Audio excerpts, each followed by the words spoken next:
What do you say to somebody like me who has spent 6 weeks now debating this, who believes October the 7th was one of the worst terror attacks of modern times, that Israel absolutely has not only a right to defend itself, but a fundamental duty to its people to protect them, particularly given the Hamas spokesman last week said, we're going to try and do this again and again and again. That is an existential threat to Israel. I get that.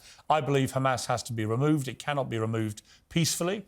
It has to be removed militarily, in my estimation. But the question then becomes, how much of the civilian casualties that we're seeing becomes too much? Not just for Israel and any moral line that you may have here, but for the wider international community, which is already, as we're seeing in England today, there's been a big vote in Parliament, many people resigning from the Labour shadow bench because of what's going on and wanting a ceasefire. What do you say to people like me that believe that you are right in principle, but that the execution of what is happening in Gaza is getting so bad that it borders on unjustified? So the first thing I would argue is it's crucial that we get rid of Hamas. We saw the sort of violence Hamas is capable of inflicting upon innocent civilians. You yourself just said that October 7th was horrific and brutal, and it's clear that we cannot tolerate the continued existence of this terror enclave on our southern frontier. Israeli parents should not have to live in fear of terrorists crossing the border in the middle of the night and murdering their children. So getting rid of Hamas is the aim. Now, if it was possible to send a letter to the Secretary General of the United Nations and say, please demilitarize Gaza and get rid of Hamas, I'd like to do it that way to be easier for everyone. But that's just not a realistic option. We have to send our troops in and we have to dismantle through a military conflict the Hamas's military machine. There's no alternative. If you have another alternative, I'm happy to hear it. Now, we've made maximum efforts to reduce the numbers of civilian casualties. We really have tried. It's very difficult because Hamas has embedded itself, as we see with the hospital, inside civilian structures. It uses Gaza's civilians as a human shield. Nonetheless, because of our warnings, some 1 million northern Gazans have fled the northern Gaza Strip, moved to the south, which is safer than the north. And we are still making a maximum effort today to distinguish between those civilians who've remained, who are not our target, and the Hamas terrorists.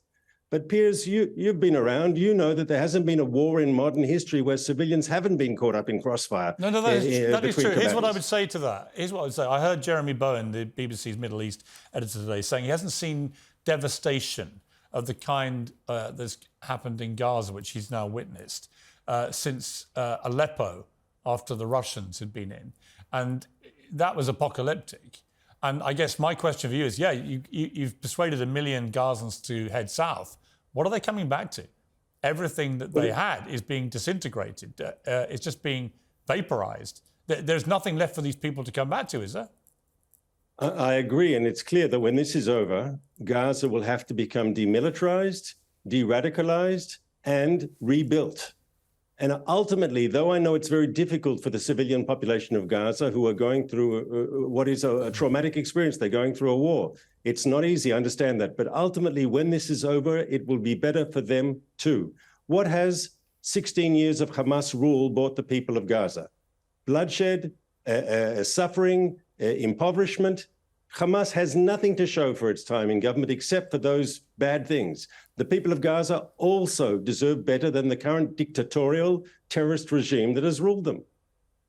I mean, a final question I would have for you is simply this, is that Gaza has an extremely high percentage of population are children.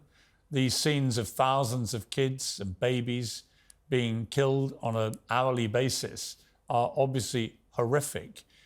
How do you know that what you're doing with this war is not just instinctively, to me, creating, as many people fear, Elon Musk touched on this and others, just radicalizing a whole new generation of people who've seen their young brothers, sisters, and so on killed in this offensive?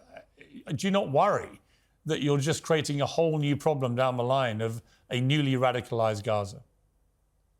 Could I offer, with your permission, a counter argument? And that is exactly the opposite will happen.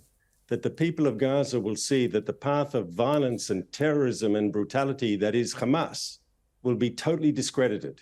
It'll be discredited. They'll understand that the path of extremism hurts them more than it hurts us, that it's a dead end, and that will create space once we've defeated Hamas and its whole ideology has been discredited. That'll create space for more moderate and pragmatic voices to fill the void, and that's good for the future.